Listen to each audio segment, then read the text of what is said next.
आनंद Amritraj, news 18 network, Patna. Lockdown खत्म होने की घोषणा के बाद पटना के आम लोगों ने भी न्यूज 18 की जमकर तारीफ की। लोगों ने कहा कि न्यूज 18 ने पहले ही जानकारी दी थी कि बिहार में लॉकडाउन खत्म होगा और नाइट कर्फ्यू लगाया जाएगा।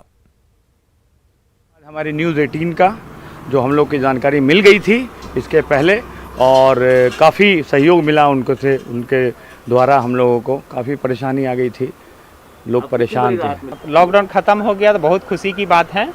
हम लोग गरीब को बहुत तकलीफ हो रहा था लॉकडाउन में। लॉकडाउन में तो बहुत सा ऐसा घर है कि जो बहुत दिक्कत में चल रहा था, समस्या से जूझ रहे थे। हम लोग भी स्टूडेंट लोग तो खास के बहुत सा फेस किए हैं, रेंट हो गया या फिर रूम रेंट के लेकर के हुआ है या फिर भोजन के लेकर के हुआ आने जाने के लिए। इसे न्यूज़ 18 भी बहुत राहत है कि इससे पहले हमारे घोषणा किए हुए थे कि 72 घंटा 24 घंटा पहले बताए थे कि हमारा लॉकडाउन ख़त्म होने वाला है। वो अच्छा राहत मिली थैंक्स टू न्यूज़ 18 एंड हम लोग नाइट कर्फ्यू पालन करेंगे, मास्क लगाएंगे, सैनिटाइजर रखेंगे।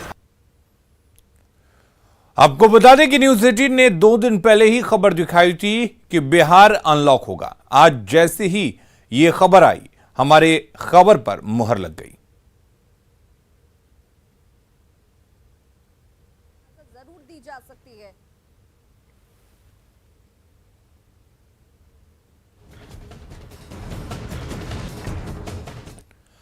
और आरजेडी प्रवक्ता मृत्युंजय तिवारी ने सरकार के फैसले पर सवाल उठाया है। उन्होंने कहा कि नाइट कर्फ्यू की बात समझ से परे है।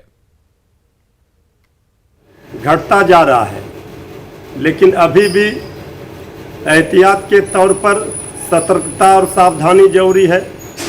बिहार सरकार ने आज फैसला लिया है, चौथे लॉकडाउन की समय सीमा आज पूरा हो रहा है। इसके बाद कल से अनलॉक हो जाएगा। कुछ प्रतिबंधों के साथ बिहार में नाइट कर्फ्यू लागू रहेगा। सुबह 5 बजे से शाम के 5 बजे तक दुकानें खुली रहेगी। यानी अब बिहार अनलॉक की ओर बढ़ा है, लेकिन नाइट कर्फ्यू बिहार जैसे राज्य के लिए समझ से परे है। बेतिया के जीएमसीएच और योगापट्टी पीएचसी में लापरवाही का सिलसिला जारी है। जीएमसीएच के मेन गेट पर ही पीपीई किट, ग्लव्स और दूसरे उपकरण फेंके हुए हैं। कोरोना काल में जहां संक्रमण को रोकने की अपील की जा रही है, वहीं बेतिया में स्वास्थ्य विभाग खुद ही संक्रमण फैलाने पर आमदा है। अस्पताल में हर दिन सैकड़ों लोग आते हैं। ऐसे में अगर संक्रमण फैलता है तो कौन जिम्मेदार होगा? किट, ग्लव्स जो भी फेंका जा रहा है, या यहाँ के हॉस्पिटल कर्मचारी, हॉस्पिटल डॉक्टर्स, हॉस्पिटल के जो भी स्टाफ हैं, उनकी लापरवाही है। क्योंकि ये पीपी किट, एक तो हॉस्पिटल मुख्य द्वार जहाँ से पेशेंट एंट्री लेता है वहाँ भी पीपी किट फेंका हुआ है। जहाँ बाहर से जो गेट है वहाँ भी पीपी किट फेंका हुआ है। यहाँ तक कि सामने एक धार्मिक स्थल है, मस्जिद है, उसके सामने भी पीपी किट फेंका हुआ है। जबकि इस पीपी किट को, ग्लव्स को, जो भी मतलब अभी इक्विपमेंट निकल रहा है मेडिकल का, वो टोटल इक्विपमेंट को नष्ट कर देना है। पीपी किट यत्र तत्र फेंका गया है, इससे संक्रमण का खतरा फैल सकता है। और सबसे बड़ी बात है कि संक्रमण से ही रोकना है।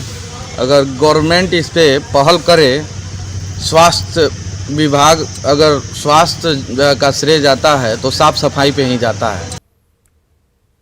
कोरोना काल और लॉकडाउन में लोगों की मदद करने वाले बिहार के ब्लडमैन के नाम से शोहरत पा चुके मुकेश हिसारिया को डेटॉल ने सैल्यूट किया है। अगले 6 महीने तक डेटॉल अपने उत्पादन पर मुकेश हिसारिया की फोटो लगाएगा। मुकेश को लोग ब्लडमैन के नाम से जानते हैं। पटना के इस ब्लडमैन ने कोरोना काल में अपनी टीम की मदद से कई ऐसे लोगों के आंसू पोंछे जिनका कोई नहीं था या जिनके अपनों ने साथ छोड़ दिया था। ऐसे विकट समय में मुकेश ने कोरोना पीड़ितों की जहां सेवा की, वहीं कोरोना से मृत 125 लोगों का वैदिक रिवाज से दाह संस्कार भी करवाया। डेटॉल ने मुकेश को इसी काम के कारण आवर प्रोटेक्टर सम्मान से नवाजा है। मेरी मौसी जी बीमार थी, मैं हॉस्पिटल में था। उसी समय द बेटर इंडिया की रिसर्च टीम ने हमें फ़ोन किया और उन्होंने कहा कि डेटॉल ने आप लोगों के काम को सराहा है और हम लोग हैंड वॉश पे आपकी फ़ोटो लगाएंगे और साथ में एक ब्रीफ इंट्रोडक्शन होगा। ये लगाने की हमसे अनुमति मांग रहे थे और हमने उसी समय उनको अनुमति दिया था। घाटशिला के दादी परिवार के सदस्यों ने ट्रेन में सफर कर रहे एक बीमार यात्री को ऑक्सीजन सिलेंडर देकर जान बचा ली। चलती ट्रेन में मरीज श्यामलाल बासक की ऑक्सीजन खत्म होने लगी थी। बेटी रूपाली ने अपने परिचितों को इसकी सूचना दादी परिवार को दी, लेकिन घाटशिला में मुंबई मेल ट्रेन का ठहराव नहीं था। ऐसे में ठहराव को लेकर स्टेशन प्रबंधक से गुजारिश की गई, जिसके बाद रेलवे ने इमरजेंसी स्टॉपेज की मंजूरी दी। 2 मिनट ट्रेन रुकी और उसके बाद मरीज को ऑक्सीजन सिलेंडर बदला किया। मरीज को लेकर परिजन मुंबई से कोलकाता जा रहे थे। घाटशिला का दादी परिवार कोरोना संकट में जरूरतमंदों को राशन से लेकर ऑक्सीजन तक मदद पहुंचा रहा है। और अब बात ट्रेनी डीएसपी ममता की। पटना के परसा बाजार थाना में तैनात प्रशिक्षु डीएसपी प्रिया ज्योति ने ममता की मिसाल पेश की है। ड्यूटी के दौरान प्रिया ज्योति को 4 दिनों पहले सड़क किनारे एक नवजात फेंका हुआ मिला था।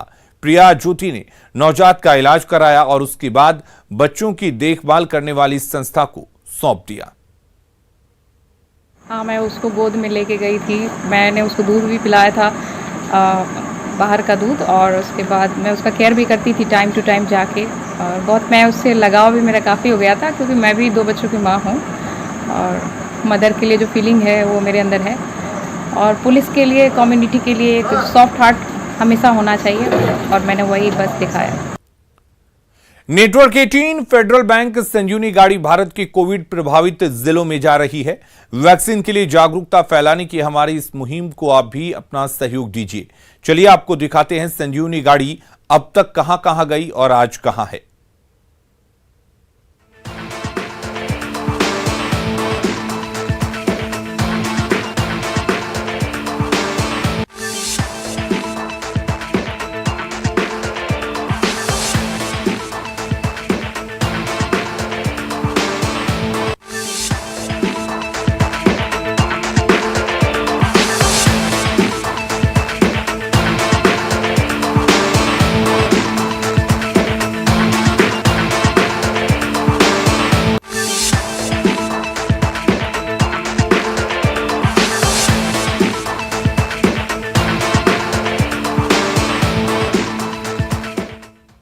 खबरें लगातार जारी हैं, जल्द लौटते हैं।